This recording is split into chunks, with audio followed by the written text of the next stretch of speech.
At the New Jersey SBDC Network, our mission is simple: to help businesses grow and succeed. Our consulting, training, and information services make it easier for businesses to reach their potential.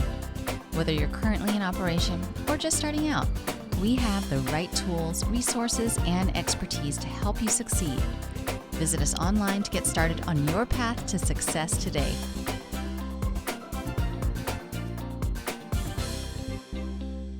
Welcome to the NJSPDC here at Rutgers-Newark, our webinar series. On behalf of Dr. Tendai Ndora, our Regional Director, I would like to welcome you to this webinar presentation on supply chain. For those who are not familiar with the SBDC, I'm just going to give you a little background about us. The SBDC stands for the Small Business Development Center. We are a resource center for the Small Business Administration, and our objective is to provide one-on-one business consulting and training services to entrepreneurs and small businesses across New Jersey. We are one of 12 centers in the NJSBDC network. Each center is responsible for one or more counties. We are responsible for businesses and residents here and entrepreneurs here in Essex County. We are hosted by the Rutgers Business School, and we're sponsored by a contract agreement, between Rutgers University, the SBA, and the Business Action Center. To take advantage of the business consulting services that is offered here at the NJSBDC Rutgers-Newark, one simply needs to just visit our website at www.rnsbdc.com. That's RN for Rutgers-Newark and SBDC.com. And you simply complete a form and you tell us about the issue you're currently facing. And what will happen is we will match you with one of our consultants. Now, we have many different consultants that work with us that are expert in many different areas. Areas of expertise may include business startups. It can include government contracting, supply chain, such as what we're doing here today, digital marketing. If you need help with accessing capital, there's a number of COVID relief programs for small businesses. Obviously, the PPP has expired, but there are EIDLs and other grants and programs that are here to assist us to recover and reopen. We also help if you're into import-export. We do have consultants with expertise with that, cybersecurity, possibly any topic that you could think of as a small business that you need help with. We have consultants that we can provide to you to consult and advise you through these issues you may face. And this is given to you at no cost. It is funded by your tax dollars. So it's a great opportunity for you to take advantage of this resource to help grow your business. We also provide technical assistance and training programs in the forms of webinars and workshops, such as the one here today. The Newark Center is known for the many training events and webinars. This year alone, we've added about 30 additional webinars on various topics. This webinar is one of the newer additions, and so we're really excited about that. So just a little bit more housekeeping before we go. It will be a smaller group for today's webinar. So usually we do ask that you use the chat box if you have any questions, and by all means, you can use that. But at some point, if you have a series of questions which are better done via voice, you can simply just raise your hand and I will enable the audio so that you can ask or have a one-on-one. Since we're having a smaller group of people for this presentation. At the end of this webinar, we will be emailing out today's slides as well as a replay of the webinar so that you can review at a later time. So without further ado, I will turn this over to our presenter for today, Joseph Agresta. Joseph, he is a professor here at the Rutgers Business School for supply chain. And so I'll let him tell you a little bit more about himself and then get into today's presentation. So I'll turn it over to you, Joseph. Great. Thank you, Priscilla. Appreciate it. Very, very informative introduction. Thanks a lot. That was great. Thank you. So it looks like we have Rosalind and Tafari. Did I pronounce that right? Tafari? Correct me if I'm wrong. Did I pronounce it correctly? You can, oh, good. Okay. Well, thank you. Welcome. And since it is a small group, if I may ask before I even start, maybe just what company that you're with, Tafari? What company are you with? Hi, so pleasure to meet you. I'm actually a Columbia student and I have my own professional services company. So I'm just here to learn more today. And cool, very cool. I like it. I like it. And at Columbia, what are you studying? So I'll be starting this fall and I'm still deciding between philosophy and the joint philosophy economics major. Wow, good for you. Good for you. Welcome. Thank you. Nice to meet you. And Rosalind, how about yourself? Hi there. I am a small women-owned business, and my company's name is Rothel Logistics Corp.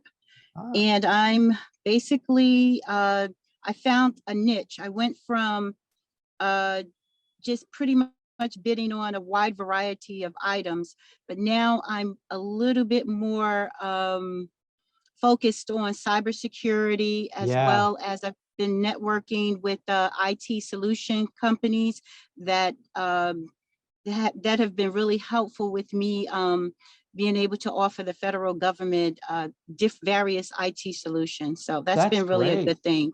Good for you, Ross. And you're based here in New Jersey, right, Rosalind? I am in Hunterdon County.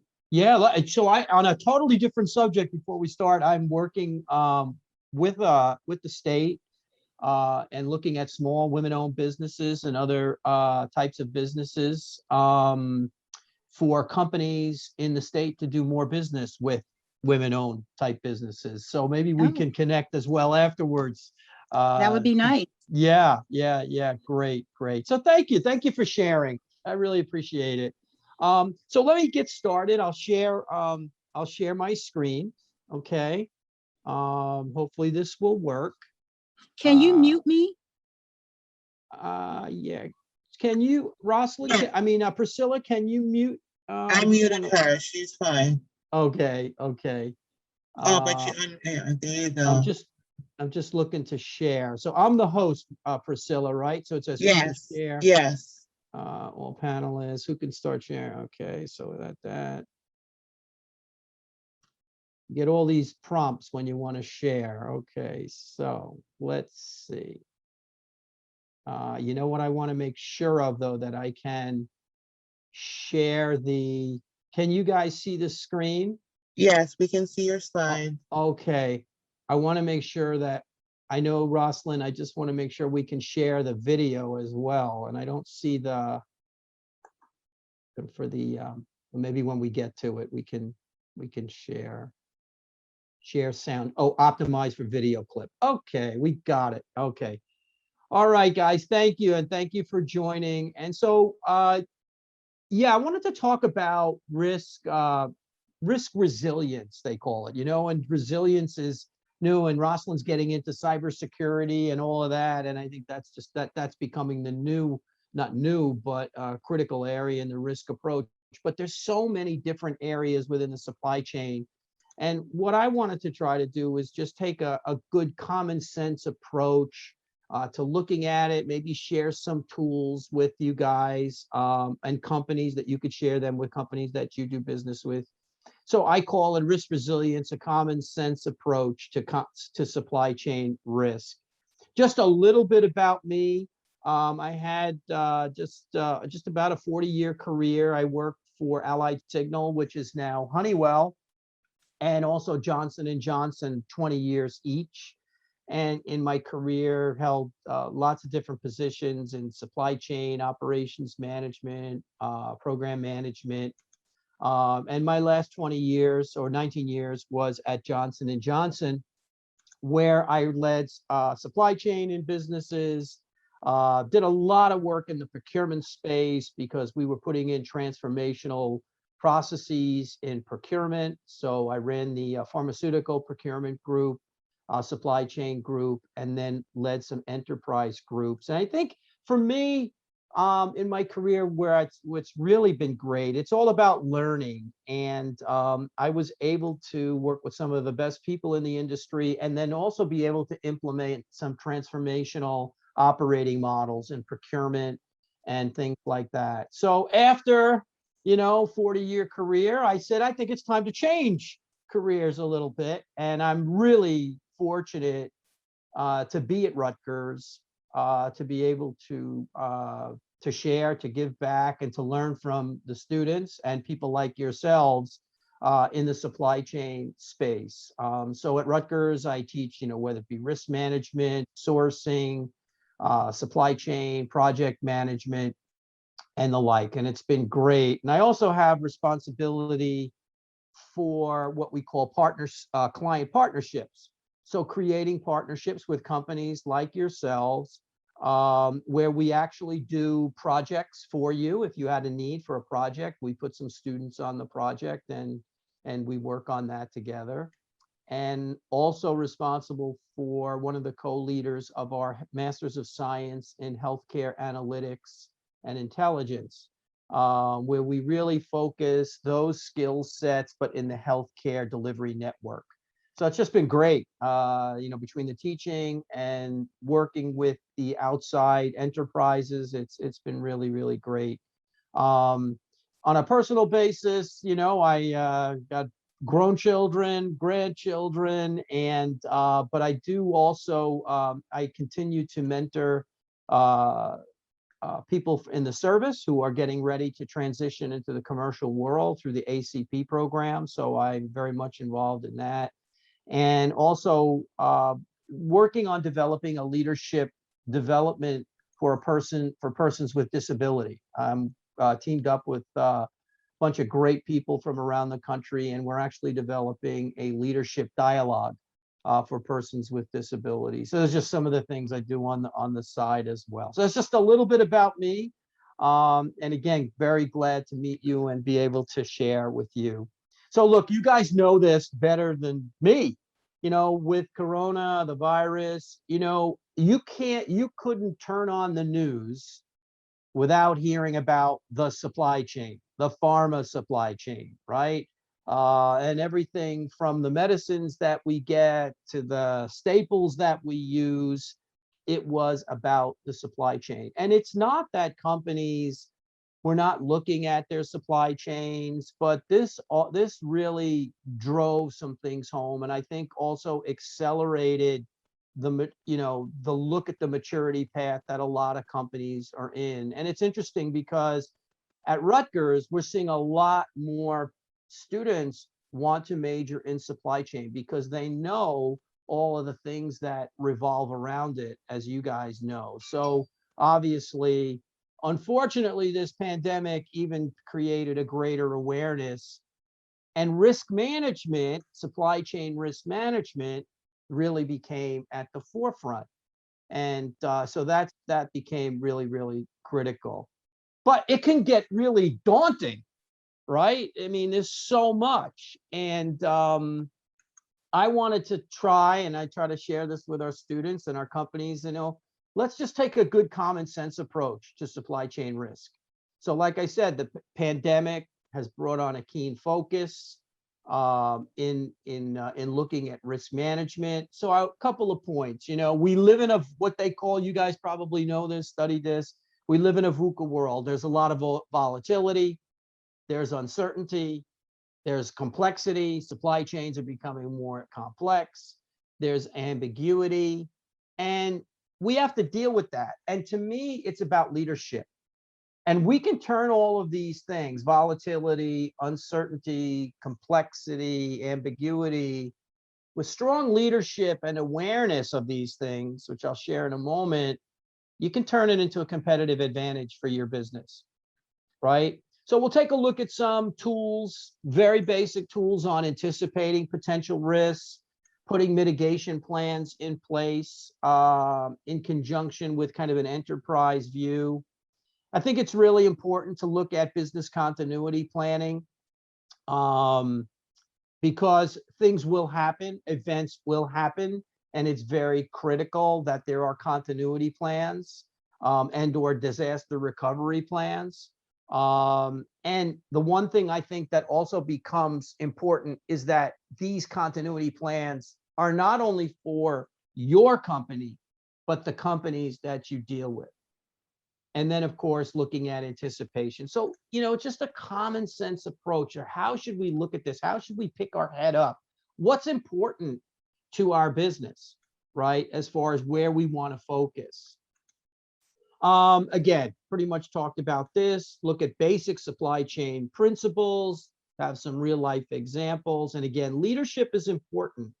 Leadership sets the tone for the risk appetite that your business is going to have and the risk appetite that your suppliers are going to have, or the suppliers that you select.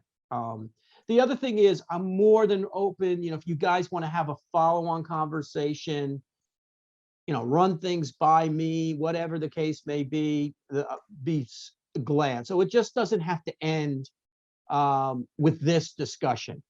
All right. So just a little bit of by way of introduction. So leadership important to resilience. And there's I think there's a new definition of resilience.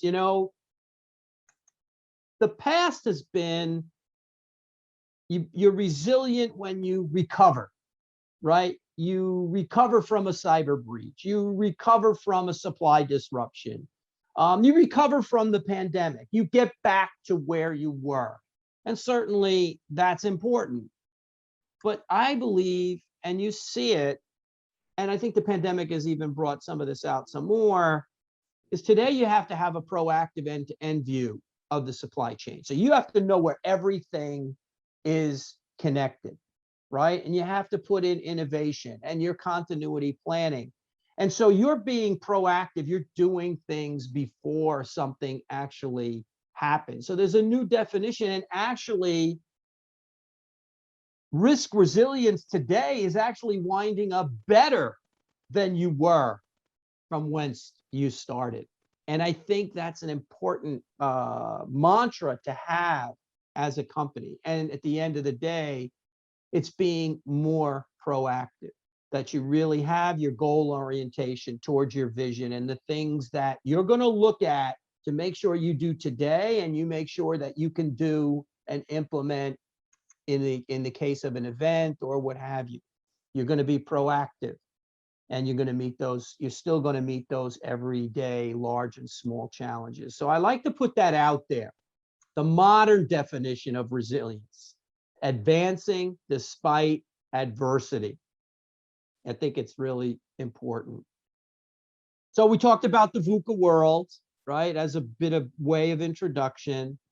And I just put this out here. I won't read through everything, but when you think about it, we have to deal with complexity, right? There's so many interconnected parts in the supply chain.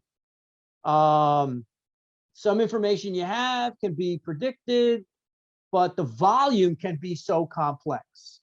All right, you may be doing business in different countries, you may be doing in different territories within the United States, whatever it is, there's all these different regulatory and environmental things, and tariffs and cultural values that you have to deal with.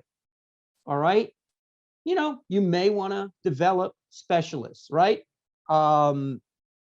Rosalind, you talked about companies are really looking, how can you help me with cyber? So you're developing actually a specialty that these companies need, right? So you may bring on specialists to help that, to be able to address this complexity. I think the most important thing is recognizing that there is complexity, right? And then there's volatility. The challenge is unexpected or it's unstable. And you don't know how long something's going to last. How long is this pandemic going to last? It's not necessarily hard to understand. It's just very volatile. You can have price fluctuations, after a natural disaster, or after, you can have supply shortages, and you can start to have price fluctuations. We're starting to see a little bit of inflation now post-pandemic, right? Just some basic principles. Can you build in some slack? Can you devote more people to preparedness, right? Inventory is not the only way of solving this volatility, but there's something that you maybe want to consider. All right, so you want to match your investment to the risk. You want to match the investment to the risk at the end of the day to try to get ahead of the volatility. Ambiguity, casual relationships are completely unclear, right? There's no precedence, right? You go into a new market, right? You start to deal with new customers, new markets. You're not quite sure on what that's like, all right? So there's some ambiguity. You may want to experiment a bit, see what works, what doesn't work. Obviously cause and effect type situations. So you want to be able to learn. So through ambiguity, you actually have to test, right? You have to test, you have to learn what works, what doesn't work. And then uncertainty, despite a lack of other information, the event's basic cause and effect, it, but its change is possible, but it's not a given. Right? Your competitor might be doing a product launch. You're working on a product. They're working on a product. What is their pending launch going to do to the business, to the market, to the holistic market, right? Looking at things holistically. So again, just kind of by way of introduction, I think all of us on this Zoom call here, we have to recognize there's a lot of complexity. There's volatility, there's ambiguity, there's uncertainty. So how do we get ahead of it a little bit? How do we get ahead of a little bit? And again, just kind of reiteration of things that you could do as leaders to get ahead, right? Be agile. The information piece is key, right? Being able to analyze data, all right? The complexity in organizations being able to adapt. And obviously experimentations. And sometimes you're afraid to experiment as a company. You're conservative. You don't want to try things. You don't want to try a certain way of doing things because you're unsure. But in an advised world, you should be doing that, to test things to see if they work, right? And that drives innovation. So it's all about leadership at the end of the day. But to get into the detail, is there any questions? I'll stop for a moment. I'm getting excited here as I talk about this. Is there any questions, or you guys are good? Okay. So what I put together here is kind of a question we all have to ask ourselves. What have been your biggest, if you're talking to a company, an enterprise, what have been your biggest supply chain risks? So I broke it down in just to some basic areas, if you look on the right-hand side, has globalization, has that affected your business? Will it affect your business? Okay. Your supplier infrastructure, supply management has become so important, and the capability of that supplier infrastructure. The digital transformation, right? Are you being able to access information in a fast way? Are you able to do your business, in a digital way, right? So the digital transformation, new customers and new channels of distribution, things like that. Certainly sustainability.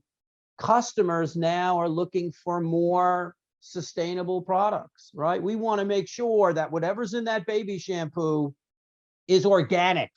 We want to make sure that the packaging is biodegradable or whatever the case may be. And also sustainability is not just the physical sustainability, whether it be CO2 emissions or this or that. It's also how are people treated, right? Are the labor forces treated in a fair way? That's really important.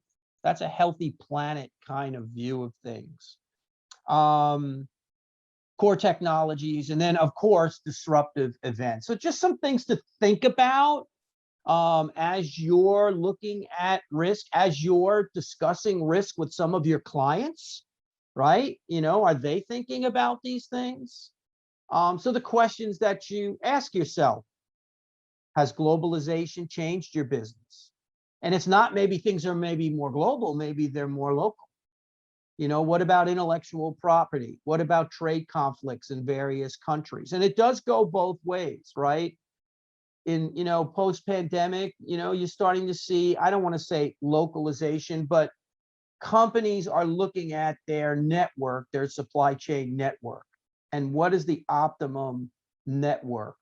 Do we want to have our facilities and all where our customers are? Do we want to make things in a central location, in a low-cost location?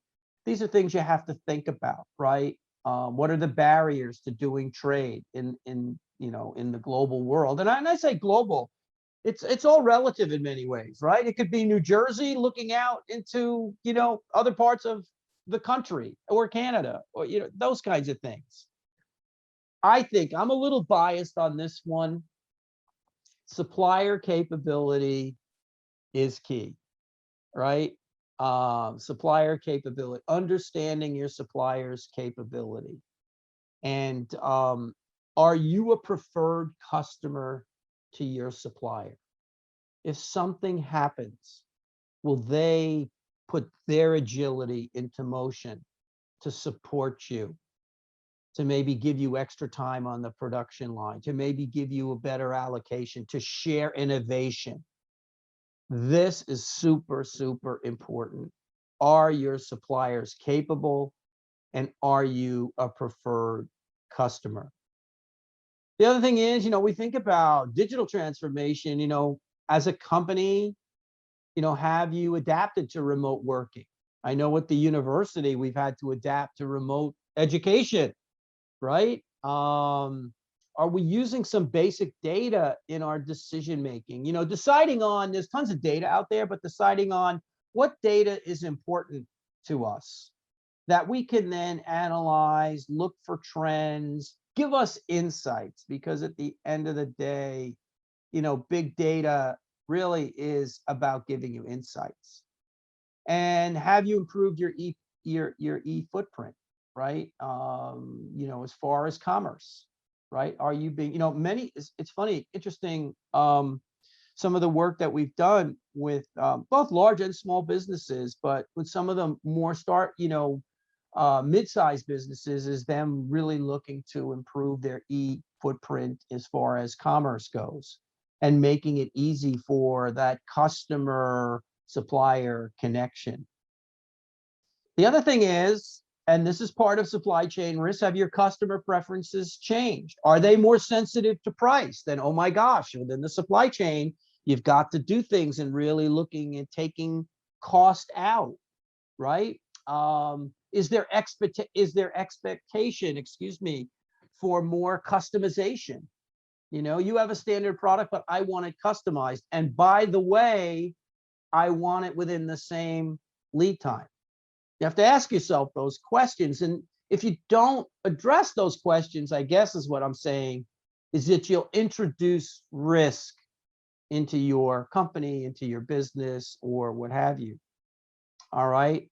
Are we prepared for that circular economy, where, now things come back and get recycled and reused or whatever the case may be? Can we deal with that? Are we ready for that? All right. And will we be prepared for the next disruptive event like a pandemic? And what will we do? Oh, and Rosalind is very much involved now in the cyber world. And what do we need to do to prepare for that? What firewalls do we need to have? What agreements do we need to have with our suppliers with regard to cyber?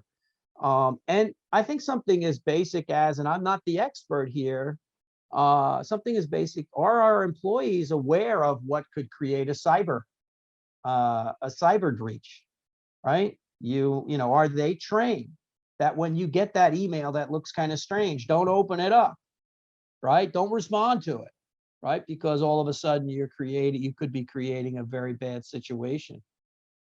So just to put out there to you guys in the form of a question, and questions that we always should ask in the supply chain when we're talking about risk.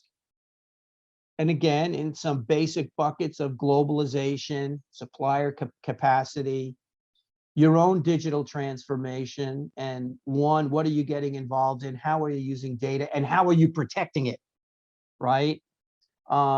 Customers, because customers are changing all the time, and distribution channels are changing, and expectations of customers are changing really fast.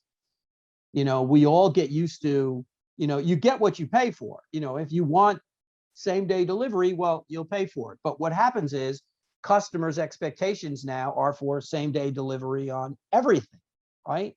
That's an expectation. And are we ready to deal with that?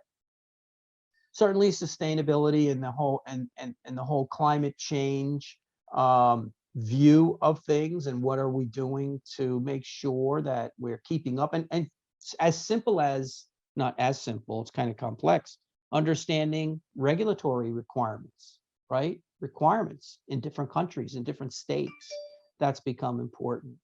And of course, disruptive events as well. All right.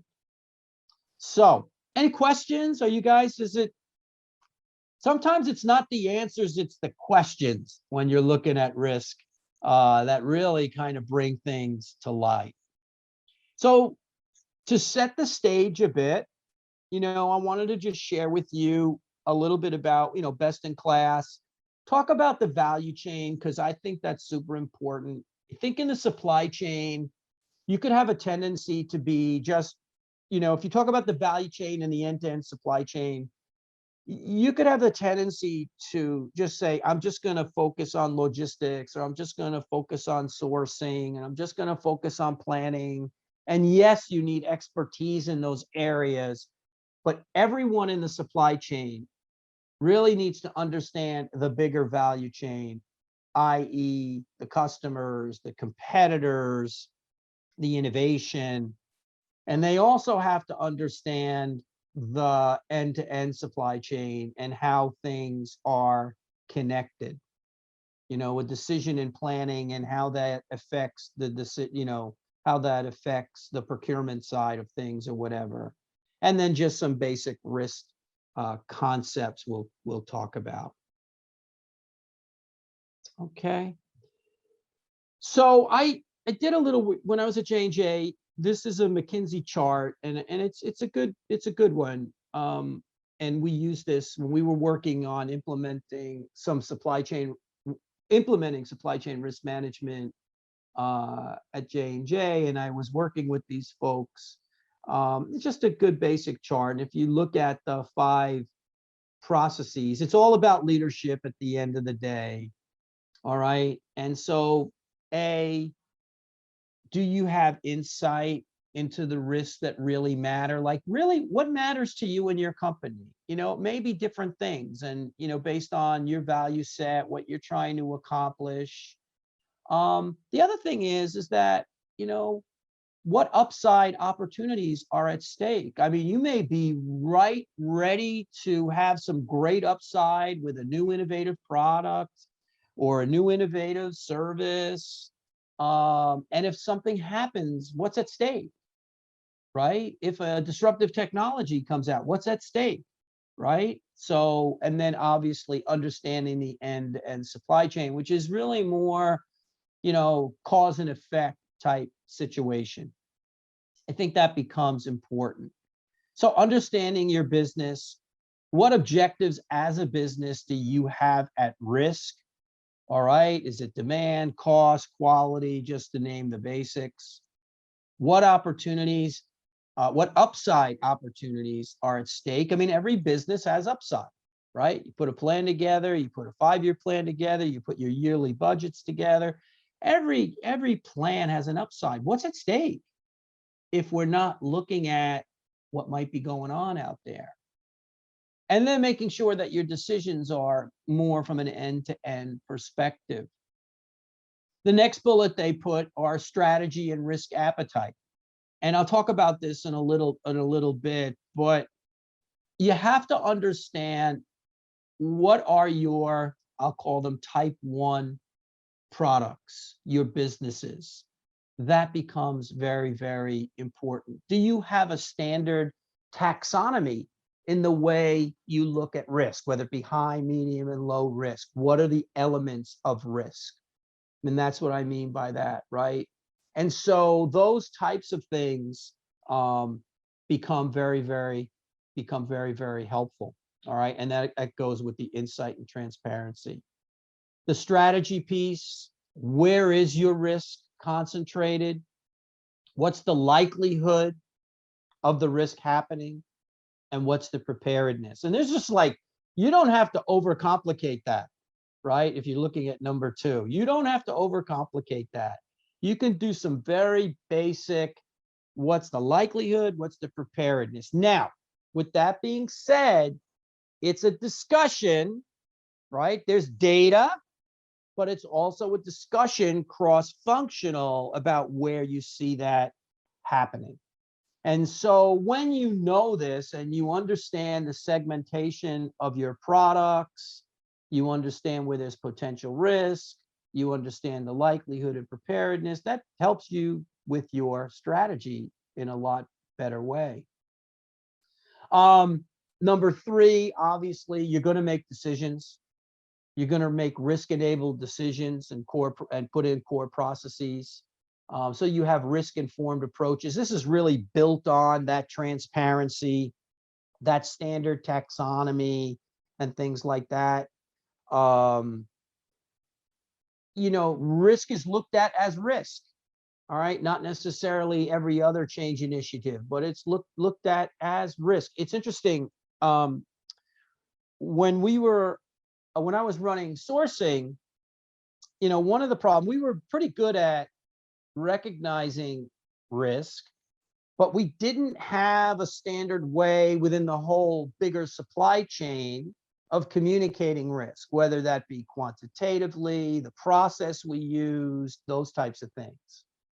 When we developed a common language about our products, where they sat, what we looked at in risk, and a common scoring kind of mechanism, it became so much more fluid to communicate risk because it was well informed, it was connected, and it was a common process. So the sourcing process in my world mirrored the overarching supply chain process. And so we were able to talk the same language. So that became super important, because before it seems like we were looked at as crying wolf all the time. And that changed radically in our process. So that common language enables you to make those risk-based decisions. Governance is important, whether you're large or small. that you have a basic framework of what you want to look at in risk, that you have a governance that's looking to make sure that all of the pieces are connected, all right? That the governance and the organization is set up to cover both being proactive, but also to be able to handle a crisis. Because it's kind of easy for us now to say, you know what? Let's just be proactive. Let's put in some new digitization. Let's all these things. But we forgot about putting a business continuity plan together. So God forbid something happens, we don't have a plan. We just focus. So you have to have that balance. All right. So that it's embedded in the organization, large or small, for that. All right. And then it's culture. Every company, large or small, I work for Johnson & Johnson, I work for Allied Signal. It's funny, global companies, you have your basic credo or what have you, but every company, every part of the company has some different cultural aspects to it and how they may look at things, maybe because of geography, it may be because of their length of time in business or whatever. So the culture of risk, it's not the culture of risk, but the culture of being open and transparent and having a speak up culture where you're always looking at continuous improvement, that is critical. And that in many companies, believe it or not, is transformational. So again, this is like a snapshot. And if you can look at these 5 areas in your business or when you're working with your customers, when you guys, Tafari, Rosalind, when you're looking at your customers and they're looking at how they manage risk and they want your help and they want your support, these are some of the things you should be looking at when you talk to them. Okay. Any questions, thoughts, examples? Well, I have one thought. Like I'm also, Sure. Please. I'm also studying for the CAPM, the Certified Associate Project Manager, and I've gotten to the point where we're talking about risk, and this just helped me. This just put together like a lot of pieces in my mind just seeing this just now. Oh, good, excellent.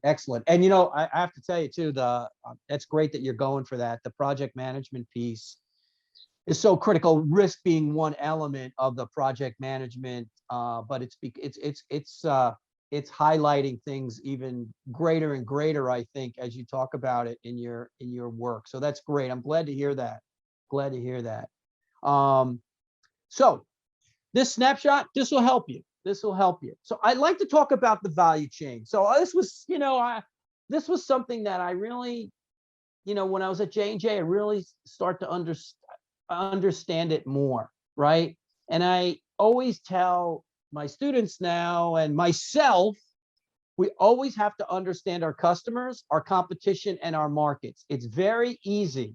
And even if you're doing a project, right? Tafari, it's very easy to be able to be myopic, right? You get down, you're running the project, this is the cost, this is the earned value, all of these things that make it the machine run.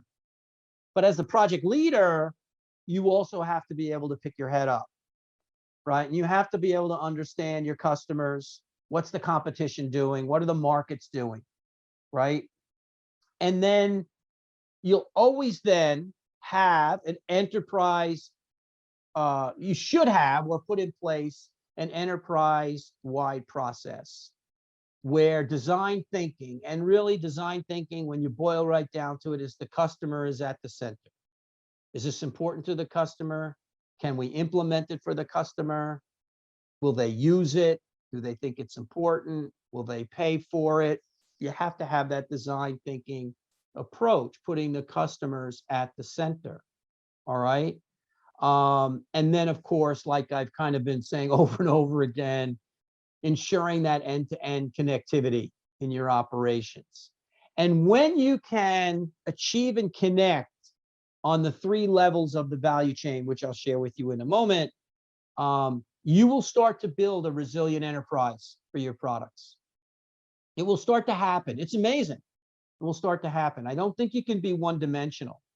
So it's about being proactive. It's about being a servant leader for your associates. So let me just show you a picture at least my view, or my learning of the value chain.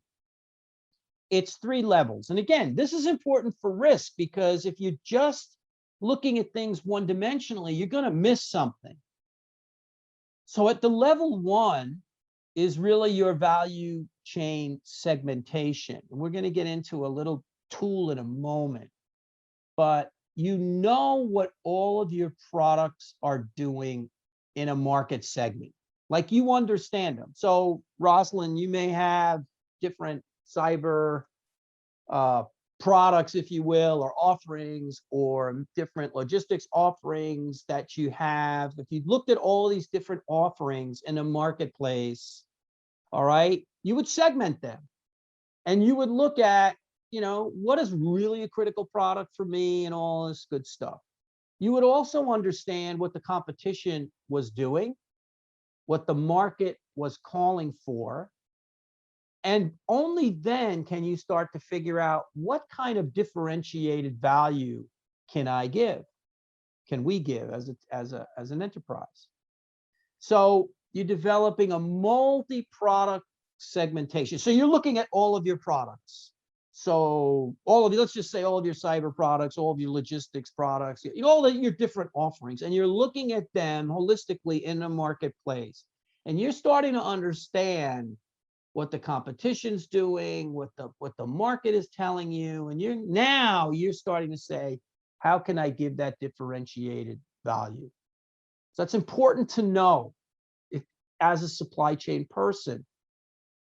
And then as a supply chain leader, they call this product and portfolio management. Really what it boils down to is that you're putting in strategic processes across your business. All right, things that you know need to be standard, if you will, always on the cusp of continuous improvement, so that you're doing things in a uniform way. So believe it or not, risk management was one of those end-to-end processes that we at J&J had to put in and make it consistent.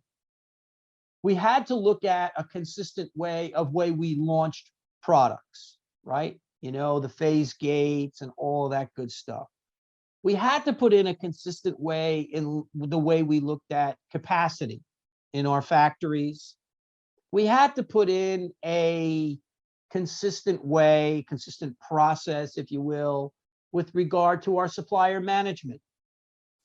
So these are end-to-end processes that you deem important, critical to your business. Could be your launch, could be the way you do risk, could be the way you look at your network. All right.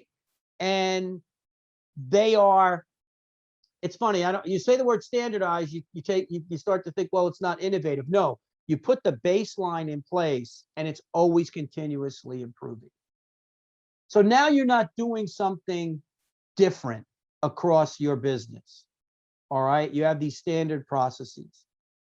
And then of course, on the execution side, right, Fari, this is where you're looking at things with risk management.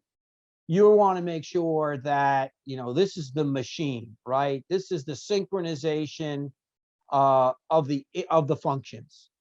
This is the synchronization of the functions. This is the connection. This is the execution side. This is taking planning and quality and environmental health and safety and making sure that's cutting across your sourcing, your manufacturing, and your logistics, your deliver function. All right. Super important to know the bigger picture when you're looking at supply chain risk. If you just are, how do I say this? Number 3 is super important because that's execution and that's, you know, the end-to-end connection. But you know what? If you don't have a good understanding of 1 and 2 of the value chain, you'll never optimize number 3 because you'll be doing things that may be good for the customer, maybe not so good for the customer. Maybe not have that holistic look at what you do. So the value chain becomes very important in everything you do in your business as you go forward. So This approach, when we talk about the end-to-end supply chain, I try to put this, put some examples here. So if you look, the end-to-end supply chain, NPI stands for new product introduction. Of course, you have planning, you have your sourcing, you have, in manufacturing companies, you have manufacturing, what they call make, and then you also have external manufacturers or contractors that do work for you. And then obviously the whole logistics side and customer service side of things. So you have that supply chain. So there could be like risks that are kind of happening that you got to be aware of, right? Think about when you're in the new product introduction process. Say you're going to have, Rosalind, you're going to have a new offering of your cybersecurity, whatever. But there's kinks in this thing. And I'll translate it back to a production side, maybe that the yields are not so good, right? The robustness of the process that you're trying to put out there is not so good, right? Scale up may be a problem. It might be nice that you could do this on a small scale, but can you do it on a large scale? Can you meet the requirements, whether it be quality or regulatory requirements? So as you're going through this new product introduction, these are things that could be happening, and you got to be I just picked out a few. You got to be very much aware of these things. The robustness of the process. Can you scale up?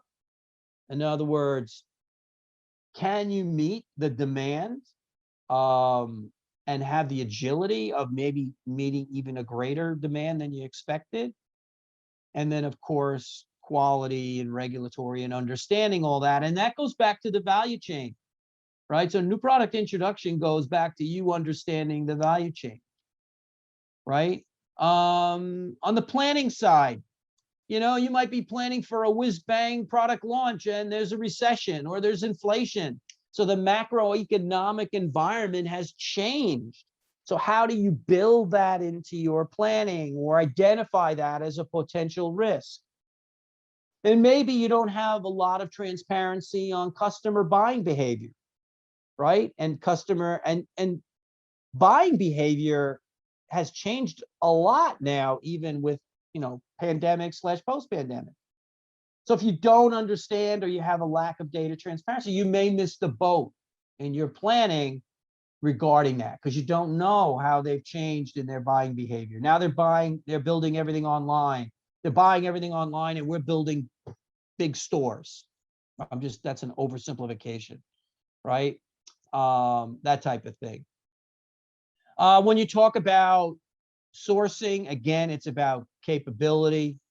Do you have the right contracts in place? Are the contracts a partnership and really protecting both you and your supplier? I don't want to make it one-sided. All right. Are the quality and quantities agreed to and consistent? And if they're not, is there an avenue to mitigate that? All right. And then supply stoppage. You know, back in 2008, when we had the financial crisis, I was very much involved. We had some great suppliers, and they were small and mid-sized type suppliers. And, you know, they struggled because of the financial crisis, or they decided, you know what, we're not going to do this anymore. I'm going to sell it, whatever. And so there, excuse me, there were some issues there. So capability of supplier, very, very important. Not just the manufacturing capability, but making sure from a risk perspective, you've got the right elements in your contract. Hopefully you'll never have to use them, those types of things. Do your suppliers understand what the regulations are? Like, you might understand them, but do they? And if they don't, and they're making product and or supplying services and they don't have a clue, that's a problem, right? That's going to stop you. That's going to stop you right in your tracks. Okay.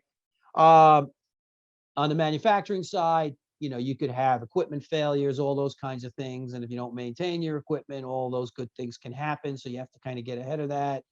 You could be having quality problems, you could be having yield problems. You need to really use some Six Sigma tools to help you out and figure that out. And down the line, I won't read through everything, but you get the idea. And one thing can lead to another.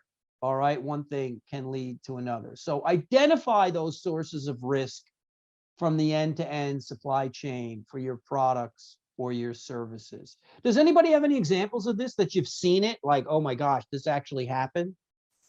Roslyn or Tafari, did you in your worlds where you said, yep, that happened? So I've been really fortunate with the federal IT solutions company that I've partnered with.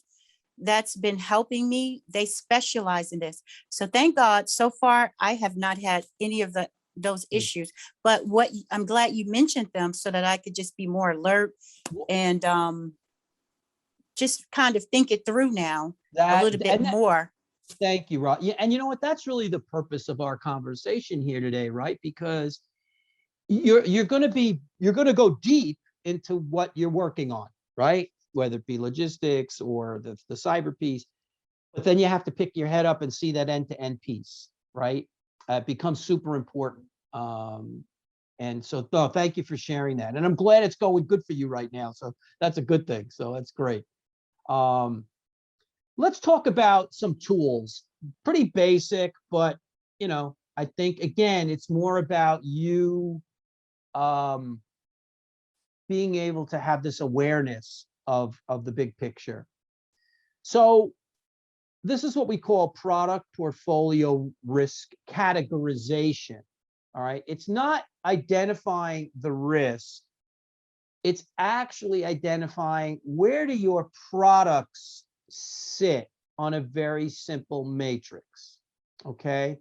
So you can see the red, type 1, the gray, the dark gray, type 2, the light gray, type 3. And as a company, and maybe again, Rosalind and Tafari, the companies that you're dealing with might be interesting to say, well, where do you see your product sitting, right? So you have a very simple 2-axis diagram here to plot, okay? And what you do is the company, or if it's your company, you'll say, what are the strategic values that we have? What are the strategic values that our company has? So I'll take an example. So J&J, if you look at the bottom axis, public health and trustmark, right? We're making medicines, right? We're making medical devices. We're making consumer products that, are, baby products that are entrusted. Trustmark is important. So public health and trustmark became a very important thing that we looked at with our products. And then financials, and you can just translate that simply into, revenue in a certain marketplace. So let's just say we're looking at this for China, right? Or North America or whatever. We would take a look at our products and we'd say, these are our strategic values. Where do our products sit? And the reason you do this is because from a risk perspective, not the only reason, but from a risk perspective, you could start to, you could start to see where, wow, we better take a deep dive on these type 1 products. We better understand what our suppliers are doing. We better understand whether we understand the regulatory environment, right? Those types of things. So this is, again, level 1, actually, of the value chain. This is that segmentation piece. And then you plot, right? You map your products and services. So I'll give you, I just want to see something real quick. Okay. Yeah. So then you map, and you can see there's a couple of type 1 products here, a couple of medium level products. So you map the products and services to enhance and prioritize the products that you dissected. Simple. So let's just take a look. So product A, this is just some examples. We could talk about it. Product A is critical to the trust mark of the company and is a high revenue contributor. So where would that map out, guys? The top right corner. You got it. You got it. You got it. Right. That's something. Wow. That's got a high, is critical to the trust mark of the company. That could be, I could give you an example. In Asia, our baby products is the trust mark, right? Baby shampoo. So yeah, that's in the top right corner. Product B has a mid-level revenue for the company where many companies can supply the product. Many companies can supply the product. So they can supply this, many companies can supply XYZ medicine, if you will, and mid-level revenue. You guys got a feel?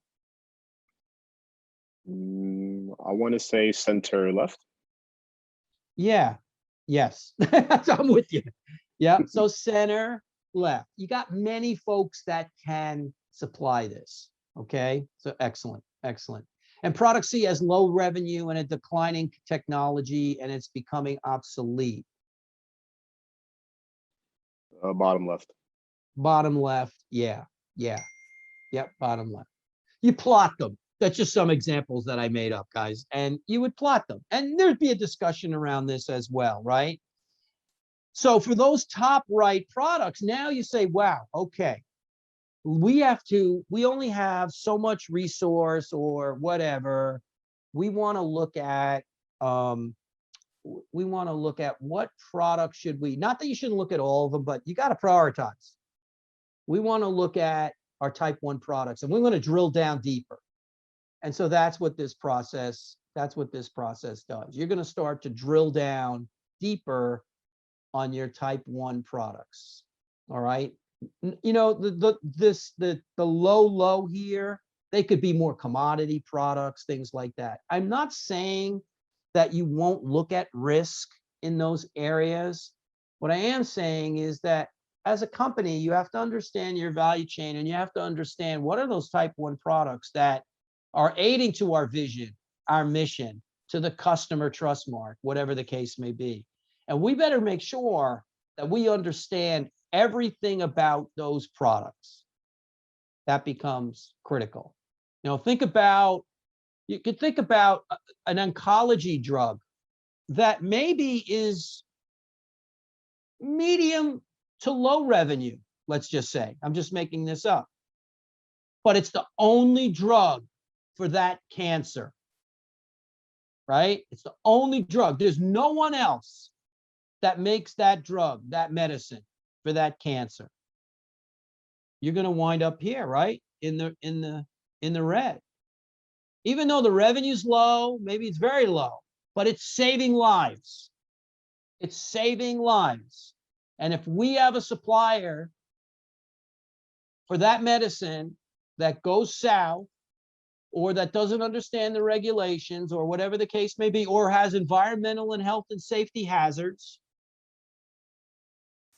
that's going to be a problem.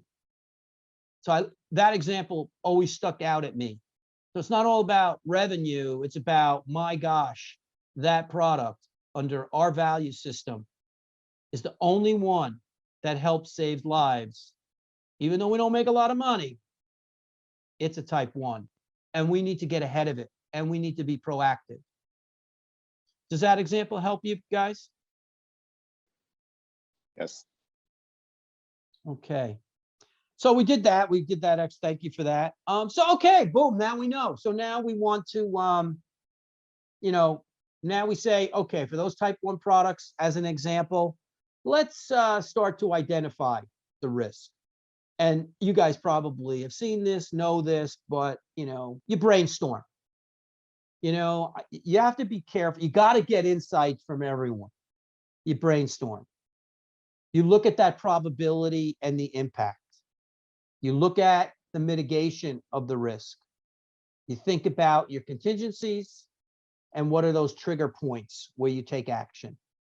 So some simple steps, simple steps, brainstorming, probability and impact, excuse me, mitigating the risk, contingencies, and that action point. So beginning your process. So now you know, now you say, I gotta look at this service I'm providing, or I gotta look at this product that we're gonna introduce. All right, so you identify, this is part of the brainstorming. You think about what could go wrong. So when you're doing, Tafari, when you're doing your project plan and you're doing your risk plan, you got to think about that, right? What Absolutely. could go wrong? And that'll have a lot of effect on how you put your breakdown structures and your resource planning and all that kind of stuff together. You think about what could go wrong. And then you think about, well, how is this going to affect us? You think about, so that's kind of that brainstorming process. And then you start to quantify. And again, I don't think you have to overcomplicate this. You quantify. You look at what's the likelihood of this happening. All right. And then what would be the severity on our supply chain? Again, looking at it from a supply chain perspective. So you're beginning your process. You say, I'm going to take that oncology medicine and I'm going to break it down. What's the process? What are we concerned about here? What could go wrong? How would it affect our service?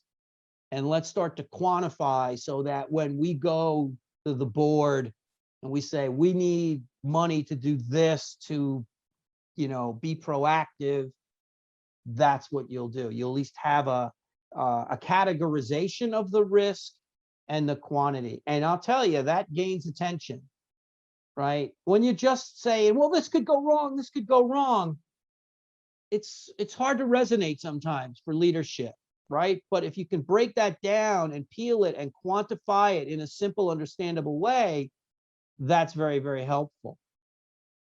So simply put, look at what the impact is going to be. What's the likelihood? What are you going to do about it? Or what can you do about it? And then you'll understand what your exposure is, right? What that impact could be. Now, you'll make decisions based on this. All right. You could look at various products and what have you, and you could make decisions as to what you want to do. But now you at least have a framework to look at the impact. Oh my God, it'll shut us down completely. What is the likelihood? Maybe it's non-existent. Okay, that's good. All right. So, the likelihood, if you take a factory in Puerto Rico. I love Puerto Rico. My great friends in Puerto Rico. Take a factory in Puerto Rico that's in the middle of the hurricane path. So so maybe one risk is a plant shutdown. Well, the impact would be super high, right? 10, 5, whatever you want to rate it. And the likelihood would be low or high, just off the top of your head, for that factory or those plants in Puerto Rico.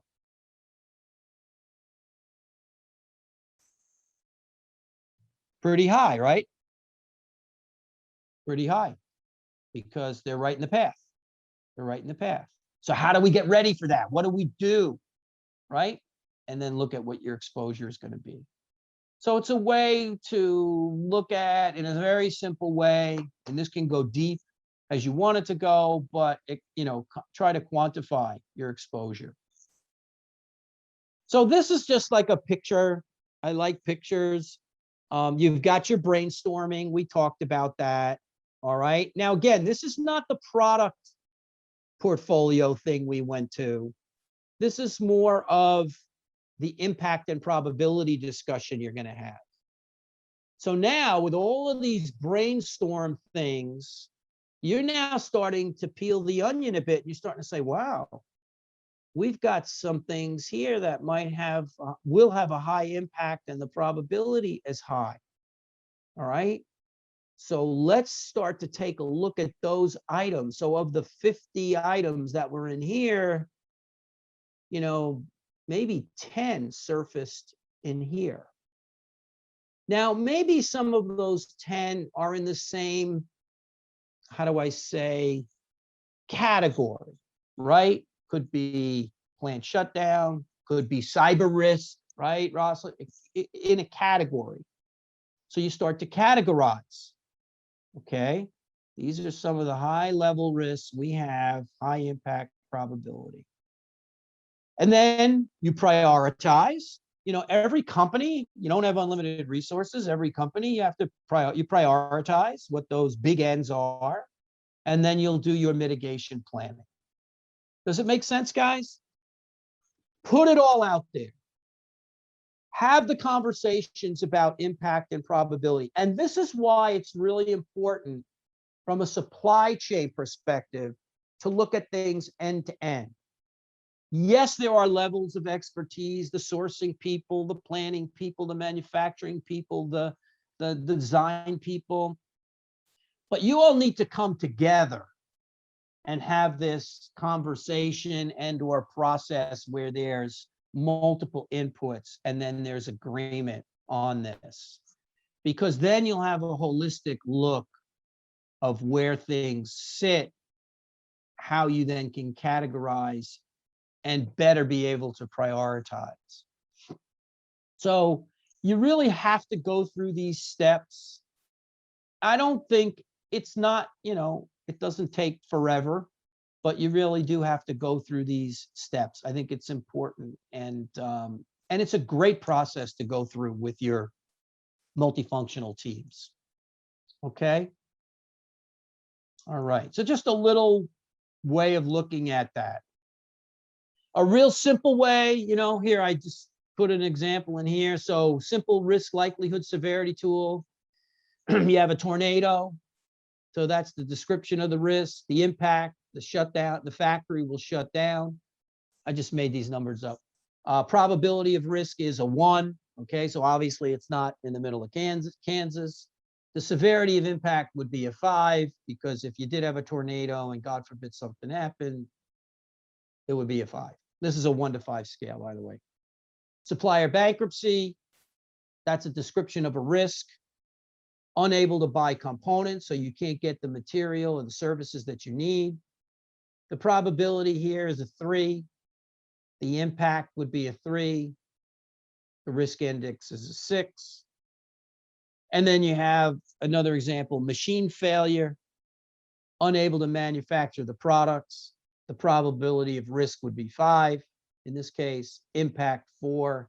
So you have, so of all these, you could see the highest impact is 9, something you want to focus on. Now, with that being said, let me also take a step back, because as a leader, you guys as leaders, you're going to start to say, wait a minute, why do we have the probability of risk of a machine failure at 5? Right? So you have your nice index. Okay, this is, we got to work on this. But here you are, take yourself in this, in the seat of the head of supply chain, and they say, why are we having machine failure probability of 5? What's the root cause of that? Well, we don't do maintenance on the equipment. Our equipment is 50 years old.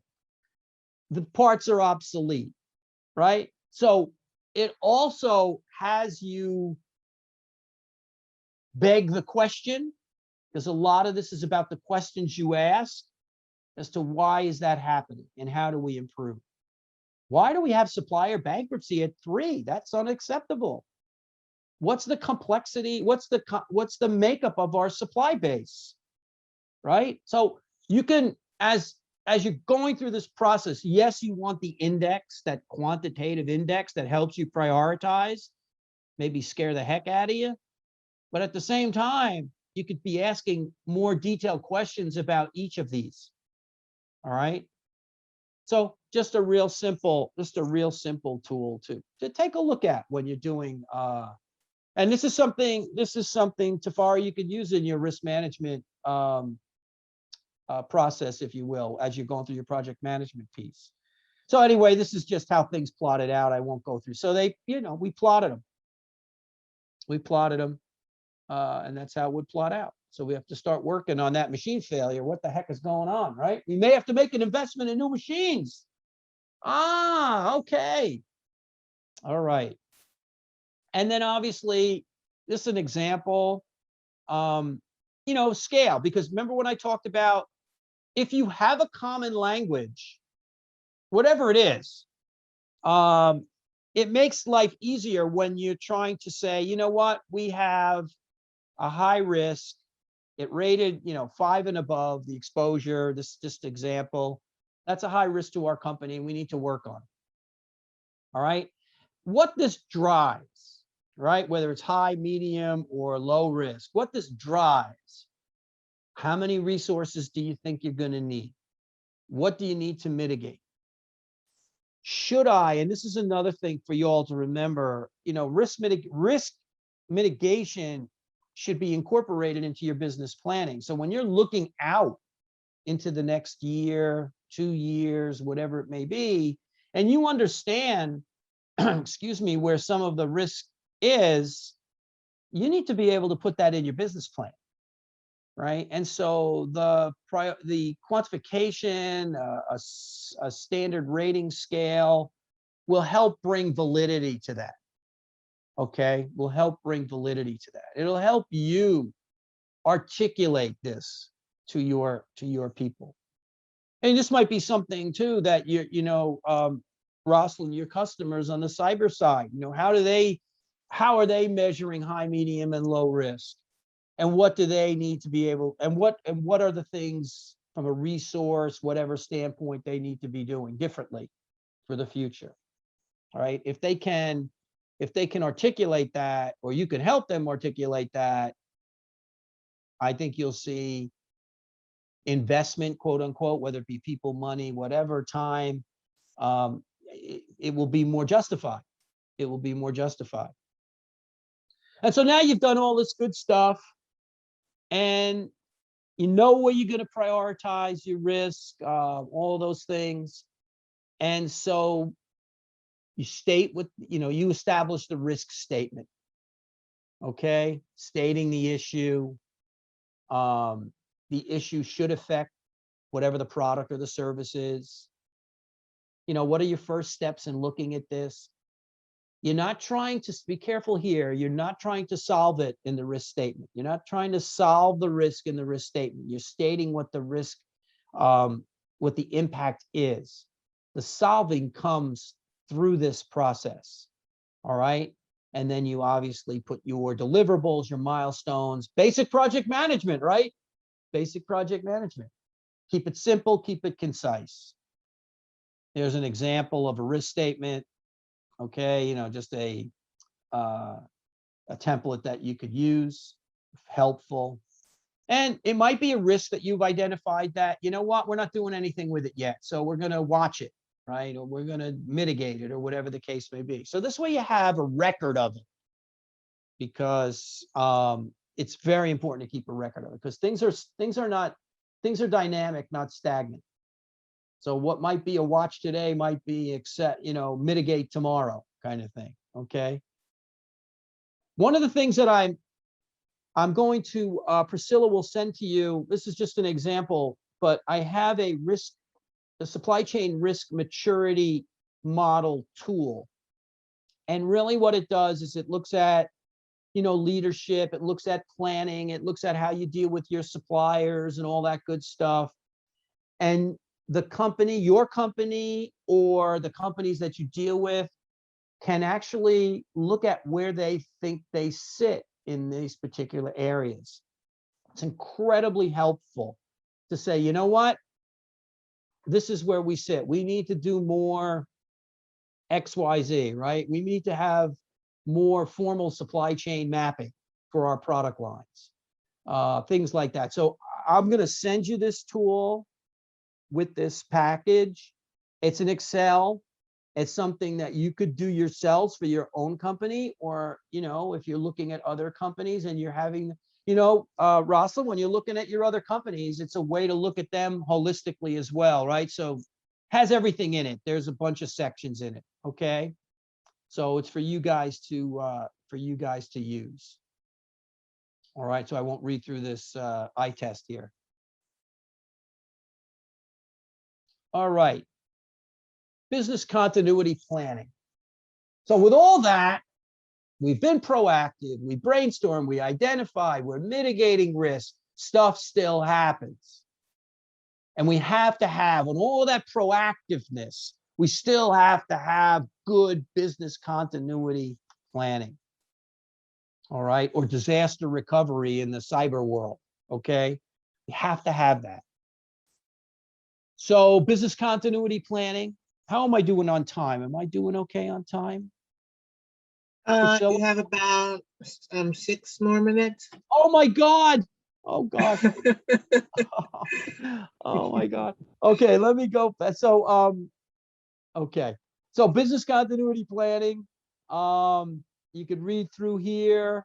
It ensures that your critical operations keep going, right? And you know, there's also a comprehensive disaster recovery for your IT systems with Rosalind. I'm sure you're very familiar with, right? Very, very important, right? Do we have a separate, how do we use the cloud? Do we have a separate, you know, backup systems, all those kinds of stuff. So business continuity planning is key. What's important? In a business continuity plan, governance is important, right? And that management is committed to this plan and putting resources around it. You're looking at how is this going to impact the business? We talked about the risk assessments. You classify the impact. You put your recovery strategies together, and you put your planning, your business continuity and disaster recovery planning together. And then you always test and verify. Always test and verify. Have tabletops, simulations, things like that, and make sure that that then gets reported back to the management. Now, here's a really good video. I'm going to, Priscilla, you guys can watch this video. It's actually planning for a pandemic, but it's a great video on business continuity. Would you want me to show it now? How do you guys want to? Sure. How much minutes is it? It's about 6 minutes. Yeah. You can. It's Can I fine. show? And then I'll Yeah, try to. go right and then ahead. And then I'll try to close it out with the team. Is that okay, guys? No problem. Go Okay. ahead. Hang in there with me. Okay. I think so. Hopefully we'll get the sound. Let's see. Can you hear it? Yes. Okay, great. Business continuity is the ability to continue to do business regardless of crisis, disasters, and other disruptions. Normally, these disruptions might be earthquakes, floods, or fires, but pandemics can affect your business in much the same way, even if it's not happening where you live and work. How prepared is your company to return to business as usual after a disaster? Ask yourself these important questions. What parts of my business need to be operational as soon as possible after a pandemic? Do I have a prioritized list and a plan for resuming operations? Can I communicate with employees during a pandemic, either before or after work hours? Can we stay open for business if supply deliveries cannot be made?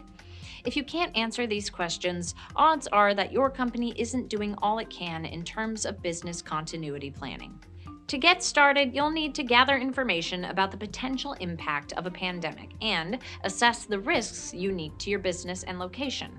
Once you've performed a risk assessment, we recommend you run through a business impact analysis to predict the consequences of business disruption due to a pandemic.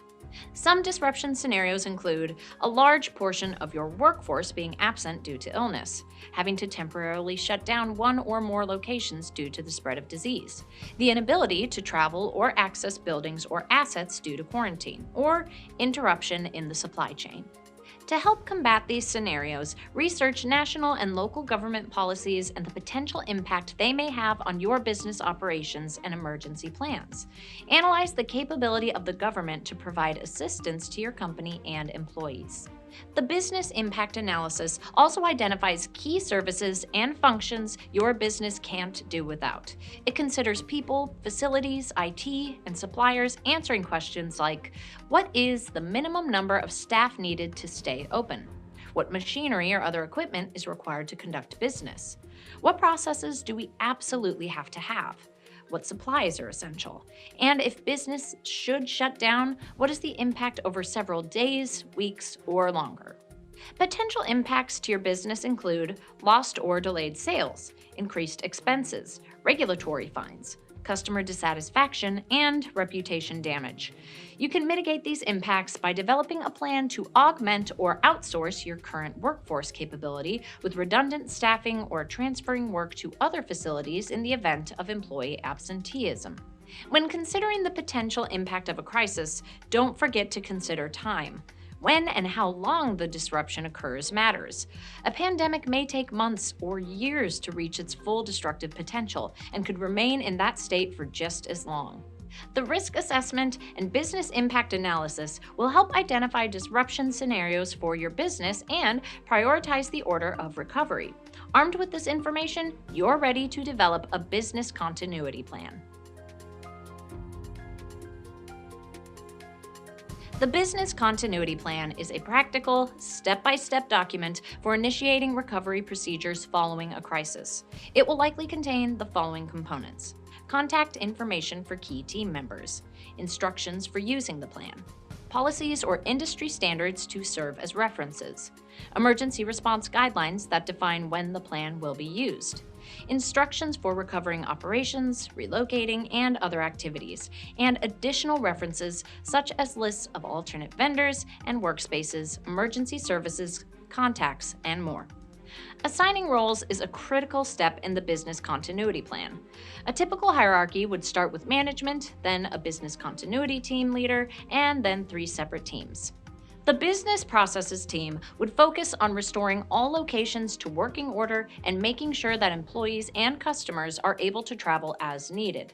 The human resources team would be responsible for handling all healthcare-related issues presented by employees. This includes policies for allowing infected employees to return to work and making sure everyone follows proper hygiene protocols. The customer relations team would assist vendors, customers, and other business partners in reconnecting with the parts of your business that were impacted by the pandemic. Lastly, your business recovery strategies should monitor the status of a pandemic as reported through the World Health Organization at who.int and other official sources such as the Center for Disease Control at cdc.gov. Business continuity is all about keeping things running smoothly and returning your disrupted business to a healthy, successful environment. Okay. Great. Okay, great. Thank you, guys. So you were able to hear that, I think, right? Let me just, okay. So we're going to wrap up here. I can, if the slide's not changing. I think we can spare some minutes after. There's no one after you, so you're okay. Okay, hold on a second. This I have to. All righty. Okay. So what I also have in here, guys, for you is a little checklist. When you're putting together a business continuity plan. Quite frankly, she said it better than me, but I tried to put a checklist together, preparedness for you to think about when you're putting a plan together. So this is something that you can use as well. And as you, in closing, I call it getting ready for the long game. So when you look at the long game and risk management, leadership, and commitment to vigilance within the organization is key. There may be even weak signals. It may be a signal that you get from someone in your organization that's maybe not expert in a particular area, but they see something going on. Check it out, act on it. That speak up culture is so important. Very, very important. Investments in foresight. You know, having strategic type dashboards, having a systematic way of having a central view for looking at, you know, the uncertainties that are out there. All right. What are maybe some early warning signals that are out there as well, and making the appropriate investments? Strategy making process, right? So that you're having outside in thinking. All right. With future back thinking. So thinking about what if something happens? Understand your suppliers and your partners deeper All right, that becomes very, very, very important. Coordination and accountability, as you can see, that's been a theme, that connection, that end-to-end connection, coordination and accountability, clear roles and responsibilities, making sure that you actually can create some plan ahead teams to think about the future and evaluating promising initiatives across the company that may help in risk, right? And then, of course, asking yourselves these questions with regard to innovation. How do we give it, risk is not just reaction. How do we contain, do we gain a competitive advantage? What can we learn from the ongoing tumult and chaos? What did we learn through this pandemic that we could bring through that with us to make us even better and more competitive? What are some of the organizational impediments that are out there to upgrade our vigilant capabilities? Are the companies that Roslin's working with willing to invest in some of the cybersecurity process work that she's doing? Right? That's important. What are those impediments to that? Right? And again, what strategic actions will launch you into the future? And at the end of the day, you will, and I'll go back to my original chart, you'll be a today resilient supply chain as opposed to just getting back to where you were. So with that, I hope that helped you a bit, got you thinking a bit. If any of you are interested, I am responsible. We have an industry client project program where we have teams, student teams, help you guys out. If you have a project that you want us to work on for you during the course of a semester, we have that. So you can always contact me for that. Or if you just want to have further discussion on what we talked about today, I'll be glad to be able to talk to you about that. And with that, Priscilla and team, I think that's it. I know I ran out of time, but I appreciate your participation as well. It was helpful. So thank you for that, everyone. No problem. Okay, And so that's it. Go ahead. Good. Thank you so much, Professor. For those that are still with us, I think Tafari is still with us. If you want to take advantage of a one-on-one consultation, please feel free to reach out to us as well as Professor Agresta. We will provide that information in the email that we send out. Again, I said earlier, we will be sending out the slides as well as a replay of today's presentation, and we'll include those contact information for both our center and for Professor Agresta. So I'd like to say thank you for your time, Professor Agresta, very informative presentation. And thanks to the participants for showing up today. And I think this concludes our webinar presentation for today. Have a wonderful weekend, everyone.